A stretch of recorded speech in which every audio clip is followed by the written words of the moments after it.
This is a 2009 Mercedes W211 E350. I'm just going to do a quick guide on how to change the engine coolant thermostat. Here's the thermostat housing assembly. So here, it's pretty straightforward. You've got a bolt here. You have another one down here.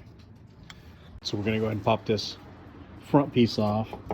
It's not necessary to pop this back one off, just this front piece. And there's a little indentation, just grab that firmly, just pop straight up. You do have to be careful as these get older, that plastic ages and gets brittle, and it will break. So just try to pull straight up. So we have the thermostat here.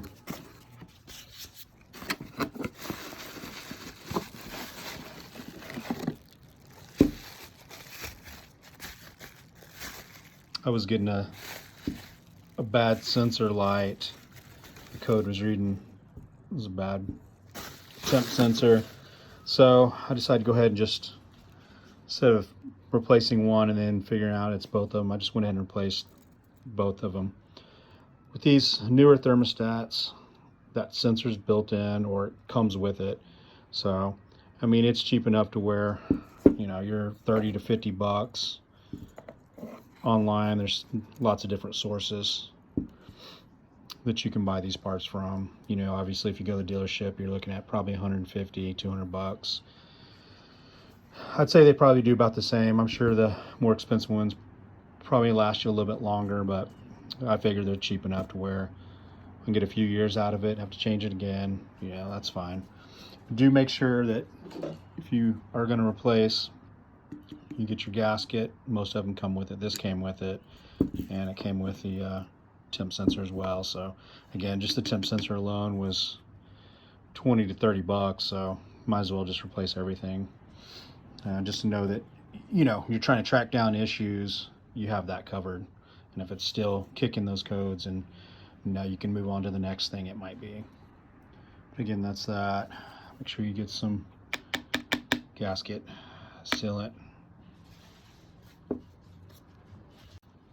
Also, when you get that code, do what you can to try to get that replaced, because, you know, you run your car like that and it gets hot, and, you know, that's not opening up, or it's not cooling properly, or getting up to temp. You know, that's going to ruin some of those internals. So, like I said, these are fairly inexpensive enough to where, you know, this job is pretty straightforward. That, you know, if you got a little bit of mechanical sense, I think you can get it done. If you look, you have 2 bolts, right? It sets in like this. Always look at your parts. That way you know how many bolts you have to break loose, so you're just not going in blind. Sometimes you can't see those bolts. But again, this is a straightforward job. I'm not gonna show every little detail. You need to get you an E socket 14, E11, E8. Then you're going to need an 18-inch socket as well. You have to move a few things around. As you can see, you have your top bolt here. Then you have your, you can see down in there, your other bolt back here. So you are going to have to remove this.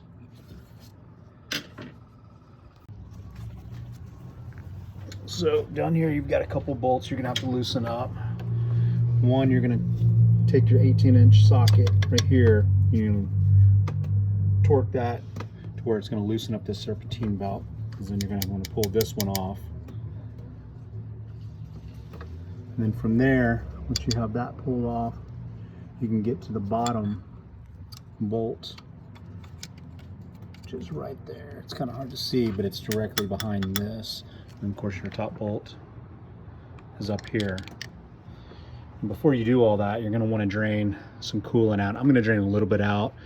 You can drain all of yours if you want, and do a good time to do a flush, but I'm just going to, I just changed my radiator fluid not too long ago, so I'm just going to drain a little bit out so that way it doesn't just spew everywhere once I pull that off. So you're going to loosen all those up, then you're going to pull your hose.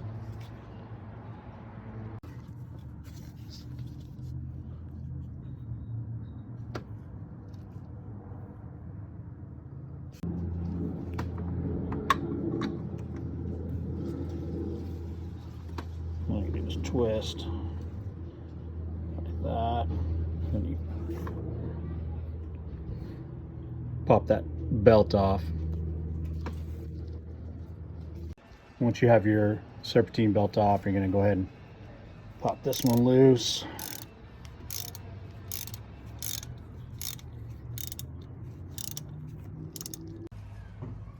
Once you have that pulley off, I would recommend go ahead and pull your clip off as well before you start getting into these bolts. So get that clip off. So when you're pulling the clip off, it can be a little difficult because it gets kind of brittle. Looks like mine's melted a little bit. This gray tab, you want to pop this gray tab up and then squeeze a little bit, and then you should be able to pull. So don't just jerk on it. You definitely have to pop that gray tab up.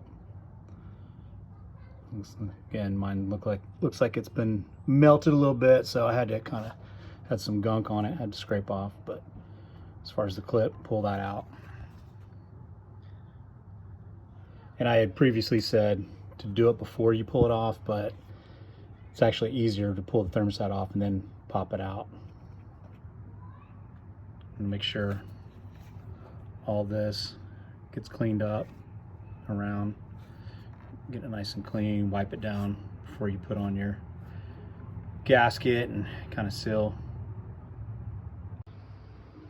One thing I always like to do after I pull parts, compare with the new part, just to make sure that it is the same part and they do line up. Sometimes when you buy cheaper parts on some of these sites, they could be slightly off. Maybe the holes don't line up or whatever, but also it's good to inspect that old part just to see, you know, what happened to it, where the wear. Sometimes old parts you just don't know. But again, we know with thermostats, they usually just lock up. So it's always good to check though.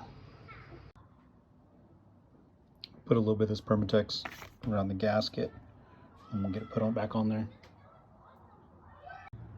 So I did have to loosen or take this bolt out just to give it a little bit of wiggle room because my socket was really tight. It was a thick socket. So yours may fit in there. If it's a little tight, just take this one out. It'll give it just enough wiggle room to kind of get your socket in there. Now we have our thermostat on, all buttoned up. Get the hose back on and kind of get everything back in order. Just remember when you put your serpentine belt back on, you're going to jump back on that nut or whatever you want to call it. It's welded on there. And then you're just going to pull down, flex that up, and then you'll slip that belt on this pulley right here. So you want to pull it off and pull it on from here.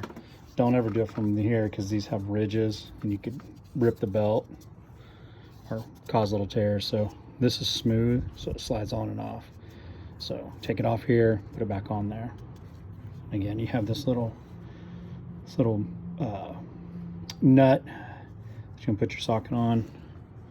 You just push down, and that's going to flex that out to where it loosens it up and you can pull it.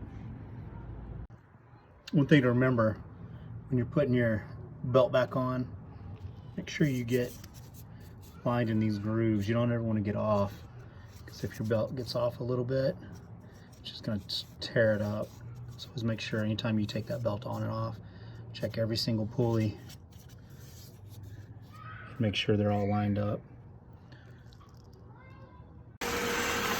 When you put it in, I always like to get a little bit higher, where you can burp out.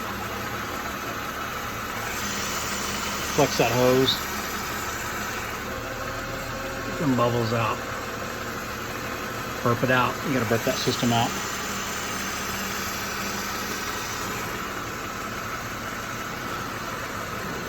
A little bit of spillage, it's just kind of burning all that off.